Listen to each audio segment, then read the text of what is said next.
What's up, everybody? Welcome to podcast now. I'm Alex, and in this video, I want to talk about Battlefield one more time before the game comes out. Put an asterisk next to that because if review scores drop before the game comes out, I'll talk about the review scores, but we're getting so close. Just want to talk one more time about my excitement, the kind of the vibe around the room, how you guys are feeling. Let me know in the comments. Are you getting this game? Are you excited? How do you feel about it? Right now, less than a week away. I make this video. I was going to say I write this article, but I'm not a game journalist, maybe a pseudo game journalist. I talk about this as we are under a week and we're living through the Black Ops beta, which is getting a lot of publicity because now is our chance to kind of see, okay, we got those Battlefield numbers, right? We got them, and we know how incredible they were, but there's also, at least I did it, and I did see many people, I think, outside of just me, say, they're fantastic numbers, and I do think they start to signal that people are back. People are freaking ready to rock with this game. But does it mean for sure that, okay, well, everything is great? Look, these betas have been free and they've been generally open, right? You can have anybody and their mom play Battlefield 6, and you didn't have to put down $70, right? For COD, it's going to be also on Game Pass, so that's going to give it kind of an advantage. And a lot of people were comparing the numbers for the Battlefield beta to, launch day or 5 months later, a year later of COD games. And it's, and I will say it's not fair. I guess, I can roll my eyes. It's just not fair to do that. You're comparing a free thing to something that's not.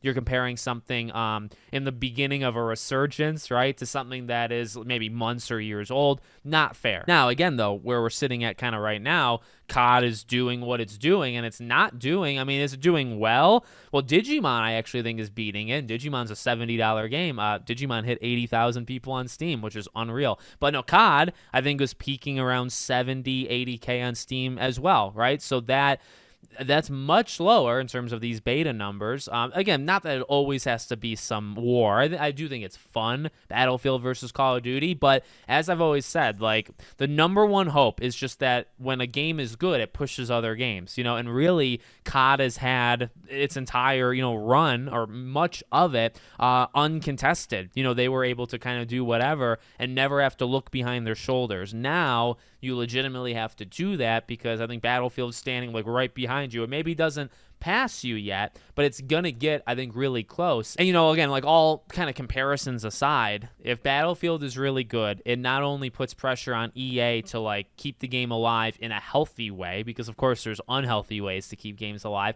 but also puts pressure on COD to do it better next time. And then it also, I guess, third thing, it puts pressure on Battlefield for the next Battlefield game, because you don't want the next Battlefield game to take 5 steps back, right? You want it to maybe stay on equal ground or actually do a little bit better. So those are all kind of things. In terms of just general excitement, though, by the way, I'm pretty hyped. There's a feel in the air of actually being able to go in and just experience this entire thing. When I made the Why I'm Getting video on Battlefield, it was I recorded that video before the single player was shown, and at the time I didn't even know if single player was going to be included at launch. Really, that wasn't known until the state of play, right? I believe that's where they showed it. So now we know for sure that you're getting 2/3 of a game. You're getting, and by the way, those are two of the more important parts, really, multiplayer being the most important part.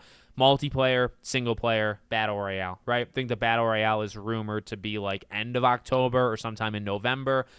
Game obviously comes out before then, but you'll get the multiplayer, which to me is, for me, it's the primary reason why I'm buying it. I'm just very excited to get to see the entire package, to keep my progress, right? To honestly, just small things too, to be able to play with friends, and to be able to play with friends kind of whenever. Betas are very structured, and if you don't play it that weekend, well, you can't just turn it on a Wednesday night and the beta will be active. No, it's closed, right? So just to kind of legitimately have it, and 2 weeks down the line, 3 months down the line, right, to say, hey, I'm feeling like playing this on a random Thursday night, who wants to play, and being able to do that, I guess that's what owning a game is, I guess, called, right? But just that feel, and to hopefully, there's that feel and playing with friends and having fun. Well, you need a good game in order to do all that stuff, right? You need a game in general, and then hopefully it's good so that you can play it 2-3 months down the line. I want nothing more than that, truly. I didn't really, I think, say it in the why I'm getting video. Like, I want a game that I'm just able to kind of play whenever and play for a long time, to add a multiplayer game. Because I play a lot of single player stuff. I play, sometimes games between like that 10 to 20 hour, but then I'll play games, 30, 40, 50 hours that are long. Sometimes I'll touch the 100-hour games, but those are kind of rare and get rarer each year. But, I like to have a strong group of older multiplayer games to kind of just like rest and recharge. And honestly, for a while this year, it's been Rematch, the soccer game from Slow Clap that came out.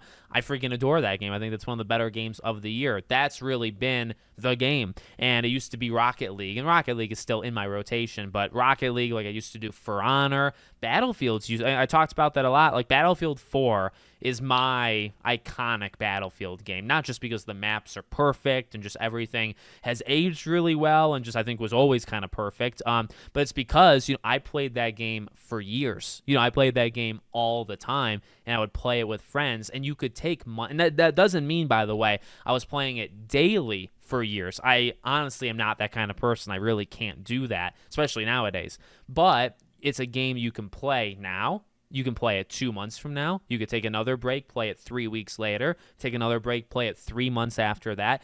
I need games that can do that. That's why I think a Rematch is very powerful. Rocket League has always been like that for me.